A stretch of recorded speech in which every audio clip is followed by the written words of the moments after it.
Everyone, welcome back to another C short tutorial. आज के इस ट्यूटोरियल में जो है मैं बहुत ही इंटरेस्टिंग चीज़ जो है वो लेकर आया हूँ। तो आज के इस ट्यूटोरियल में हम लोग जो है एप्लीकेशन जो है वो स्टार्ट करेंगे। अपनी कोई भी ऐप जो कि आपने सी शार्प पे बनाई हुई है, हम वो स्टार्ट करेंगे आफ्टर द रीस्टार्ट। ठीक है, जैसे ही आपका सिस्टम जो है स्टार्ट होता है, जैसे कि आपने देखा होगा कुछ एप्लीकेशंस जो है वो आफ्टर द स्टार्ट जो ऑटोमेटिकली रन हो जाती हैं जैसे आपका सिस्टम जो है वो स्टार्ट होता है। तो आज आप कोई भी अपनी एप्लीकेशन जो है स्टार्ट करना देखेंगे कैसे जो है स्टार्ट करते हैं। तो यहाँ पे मैं एक सिंपल सी एप्लीकेशन जो है वो बना रहा हूँ, एक फॉर्म बना रहा हूँ और जस्ट उसको हम जो है स्टार्ट करेंगे। डेस्कटॉप एप्लीकेशन, इसको आप न्यू ऐप, ठीक है। तो ये मैं एक एग्जाम्पल बना रहा हूँ, आप अपनी कोई भी एप्लीकेशन पे इसको जो है परफॉर्म करा सकते हैं। कराना जस्ट आपने ये है कि अपना आपका जब फर्स्ट टाइम सॉफ्टवेयर जब वो रन होगा तब आपने एक जो है रजिस्ट्री के ज़रिए हम ये करवाएंगे। तो रजिस्ट्री आपने एक क्रिएट करवा लेनी है जैसे ही आपका सॉफ्टवेयर रन होगा। अब ये आपके ऊपर डिपेंड करता है, आप उस वो रजिस्ट्री कब जो है वो क्रिएट करवाना चाहते हैं, किसी बटन के ऊपर करवाना चाह रहे हैं, या जैसे ही आपका एप्लीकेशन जो है वो रन हो रही है जैसे कि स्टार्ट, तो जैसे ही अब स्टार्ट होगी फर्स्ट टाइम तो वो रजिस्ट्री क्रिएट हो जाएगी। ठीक है, जैसे ये एप्लीकेशन स्टार्ट हुई और इसी वक्त स्टार्ट होने के साथ या पहले ही या स्टार्ट होने के बाद जो है वो रजिस्ट्री क्रिएट हो जाएगी। और जब भी आपका सिस्टम जो फिर रीस्टार्ट हुआ करेगा तो वो आपकी एप्लीकेशन जो भी होगी वो ऑटोमेटिकली स्टार्ट हो जाएगी। ठीक है, तो मैं यहाँ पे करने वाला हूँ बिफोर द स्टार्ट। ठीक है, जब स्टार्ट हो रहा होगा आपका प्रोग्राम तभी वो रजिस्ट्री क्रिएट हो जाएगी। ठीक है, और फिर नेक्स्ट जो है वो रीस्टार्ट पे जो है आपका एप्लीकेशन स्टार्ट हो जाएगी। अच्छा, तो क्योंकि स्टार्ट मेरे यहाँ प्रोग्राम में जाना होगा, ये मेरा जो है स्टार्ट हो रहा है फॉर्म, तो मैं इस कोड से पहले यहाँ पे एक जो है कोड लिखूँगा। वो कोड क्या होगा मेरे पास यहाँ पे, वो होगा रजिस्ट्री। अच्छा, इससे पहले मुझे जो है यहाँ पे जो है क्लास जो है वो यूज़ करनी होगी, using system dot win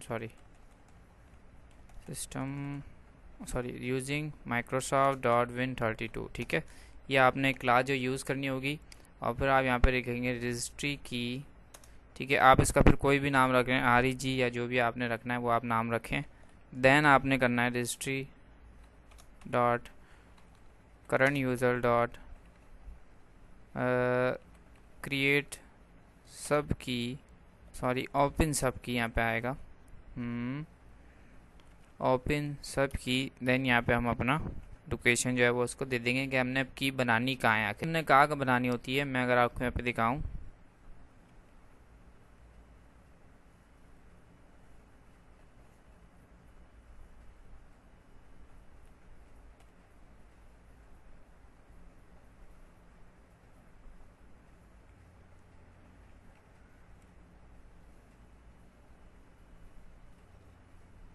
registry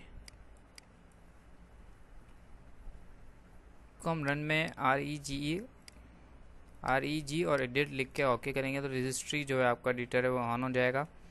और देन आपने जो ये रजिस्ट्री बनानी है वो हमने बनानी है हेयर सॉफ्टवेयर, नहीं यूज़र्स, यहाँ भी नहीं बनेगी।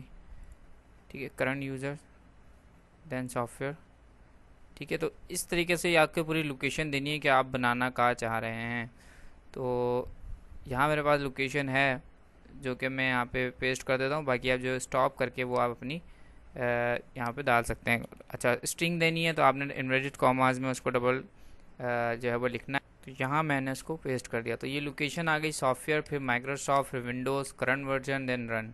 तो यहाँ पे अगर आप देखें तो सबसे पहले सॉफ्टवेयर है, फिर उसके बाद अगर आप आ जाएंगे माइक्रोसॉफ्ट, फिर उसके बाद आप आ जाएंगे, इसके बाद है आप विंडोज़। ठीक है, तो इस तरीके से लोकेशन है कि हम रजिस्ट्री बनाने का वाले हैं। ये विंडोज़, फिर करंट वर्जन, फिर करंट वर्जन के अंदर आपका है रन, और रन यहाँ पे ये रहा। तो यहाँ पे आपकी जो है रजिस्ट्री जो है वो क्रिएट होनी चाहिए after the start your application. ठीक है ना, तो यहाँ पे अभी मैंने रजिस्ट्री का ये लोकेशन भी ऑन कर लिया है जो कि मैंने यहाँ पे दिया है। उसके बाद आपने नेक्स्ट स्टेप क्या करना है, जस्ट इसको आपने क्रिएट करवानी। ठीक है, तो यहाँ पे आपने लिखा RG डॉट सेट नहीं, सेट वैल्यू, ठीक है। देन ये इससे क्या क्या आपसे मांग रहा है, स्ट्रिंग नेम दे दो या तो ऑब्जेक्ट दे दो। उसके बाद स्ट्रिंग नेम है, वैल्यू है, रजिस्ट्रार है। तो सबसे पहले तो आप इस रजिस्ट्री का जो है वो नेम देते हैं यहाँ पे, जो भी आप नेम देना चाहें। जैसे कि मैंने दे दिया न्यू ऐप, ठीक है, या माई ऐप, या जो भी आप नाम देना चाहें रजिस्ट्री का वो आप यहाँ पे दे सकते हैं। उसके बाद क्या देंगे आप यहाँ पे, ऑब्जेक्ट में कोई भी वैल्यू मतलब अब यहाँ पे आप उससे परफॉर्म क्या करवाना चाह रहे हैं। मैं यहाँ पे उस एप्लीकेशन को जो है रन कराना चाह रहा हूँ, तो यहाँ पे मैं यहाँ पे लिखूँगा एप्लीकेशन डॉट एग्जीक्यूटेबल पार्ट, ठीक है। ये मैंने उसको वैल्यू बात कर दी। उसके बाद यहाँ पे क्या बोल रहा है, रजिस्ट्री वैल्यू, ठीक है, उसकी जो है मैंने यहाँ पे नहीं देनी है। और इसके बाद executable part dot to string में मैंने उसको पास कर देना है, ठीक है। ये आपका काम हो गया। अच्छा, इसमें एक और चीज़ हमने यहाँ पे जो है वो पास करनी थी, यहाँ पे बलियन, ठीक है, राइटेबल मतलब इसको आज जो है एडिट कर सको या बाद में, नहीं, वो भी मैंने यहाँ से दे दिया, ट्रू कर दिया इसको, ठीक है। देन सेव कर लेता हूँ मैं, और इसके बाद मैंने एप्लीकेशन जो है स्टार्ट करी। अब जैसे ही एप्लीकेशन स्टार्ट करी मैंने, तो यहाँ पे मैं इसको राइट क्लिक और रिफ्रेश कर रहा हूँ अपनी रजिस्ट्री को। तो आप देख सकते हैं आपके पास यहाँ पे एक रजिस्ट्री बन गई, ठीक है, न्यू ऐप के नाम से, जो कि आपकी इस एप्लीकेशन को जब वो स्टार्ट करेगी। तो मैं यहाँ पे भी वीडियो जो है स्टॉप कर रहा हूँ। देन मैं जो है इसको सिस्टम को रिस्टार्ट करूँगा। देन हम देखते हैं कि क्या हुआ एप्लीकेशन को।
तो गाइस ये आप देख सकते हैं ये एप्लीकेशन जो है वो स्टार्ट हो गई। ये सिस्टम अभी बिल्कुल अभी अभी जो है वो स्टार्ट ही हुआ है, और सारी चीज़ें जो है वो एप्लीकेशन जो है वो स्टार्ट हो रही हैं, और उसी के साथ साथ ही आपका एप्लीकेशन जो है वो भी स्टार्ट हो गया। तो इस तरीके से आप कोई भी एप्लीकेशन जो है वो जोन सी चाहें अपनी कोई भी एप्लीकेशन जो है वो ऑन करा सकते हैं on the start your system.